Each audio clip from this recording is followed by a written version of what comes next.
अलीगढ़ में Jawaharlal Nehru medical college trauma centre की emergency में जमकर लात घूंसे चले और हालात उस वक्त ज्यादा बिगड़ गए जब इमरजेंसी के अंदर ही फायरिंग हो गई। गनीमत रही कि गोली किसी को नहीं लगी, लेकिन इस बवाल के बाद मेडिकल कॉलेज के सभी डॉक्टर नाराज होकर हड़ताल पर चले गए, जिससे जिले में स्वास्थ्य व्यवस्था चरमरा गई। ये कहना चाह रही हूँ कि हर बार ये नहीं होना चाहिए कि एप्लीकेशन लिखे और साइन करें और घर जाए। अभी हमें चाहिए कि एक्शन लेना नहीं करने वाले हैं इस बार। दरअसल घटना मंगलवार शाम यानी 22 अप्रैल की है, जब अलीगढ़ मुस्लिम यूनिवर्सिटी के एथलेटिक मैदान में 135 साल पुराना हॉर्स शो चल रहा था। इसी दौरान कॉलेज के ही आदि और आदिल नाम के युवक के बीच किसी बात को लेकर बहस हो गई और मामला मारपीट तक पहुंच गया। देखते ही देखते आदि और आदिल दोनों के ही गुट के छात्र वहां पहुंचे और दोनों तरफ से जमकर लात घूंसे चलने लगे।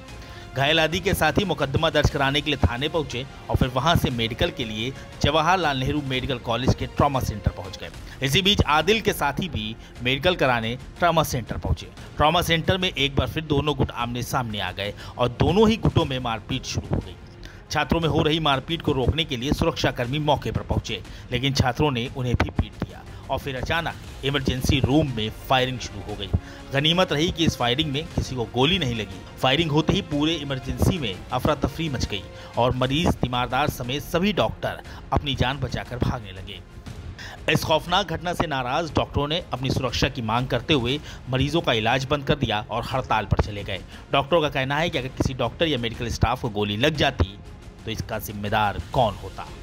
भी इंसिडेंट्स हुए हैं यहाँ पे, वो डॉक्टर और पेशेंट अटेंडेंट के बीच में होते थे, तो वो कुछ हद तक ये था। अभी इतने ज्यादा हो गए कि अब बाहरी गुंडे आके और यहाँ आपस में यहाँ पे गोली चला रहे हैं और वो गोली चलाते चलाते हमारे ओटी के अंदर ऑपरेशन चल रहे हैं और लेकिन वहाँ तक पहुँच जाते हैं और ऊपर तक चले गए थे अभी वो गन लेके। आप लोग बताइए कि हम लोग इस स्थिति में कैसे हम लोग काम कब तक जो भी यहाँ के प्रशासन है, एमएस और सीएमओ से हमारी बात हुई है, उनको हम लोग 4-5 मांग लिए हैं और उसमें हम लोग टाइमलाइन रखते हैं कि हम लोग को 48 आवर में ये चाहिए। अगर वो 48 आवर हमें मांगे पूरी होती है तो हम अपनी स्ट्राइक हटा लेंगे। ठीक। अस्पताल में हुई इस घटना की जानकारी जैसे ही पुलिस को मिली तो पुलिस ने भी तत्काल कार्रवाई करते हुए जैद, सुहैल और अल्तमस समेत 5 आरोपियों को दबोच लिया। ऐसा बताया जा रहा है कि कॉलेज में वर्चस्व को लेकर ये सारा मामला हुआ है।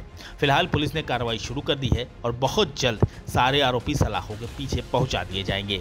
लेकिन जिस तरह से छात्रों ने अस्पताल के अंदर फायरिंग की, उससे एक सवाल उठ रहा है कि आखिर ये छात्र कॉलेज में पढ़ने जाते हैं या गुंडाई करने।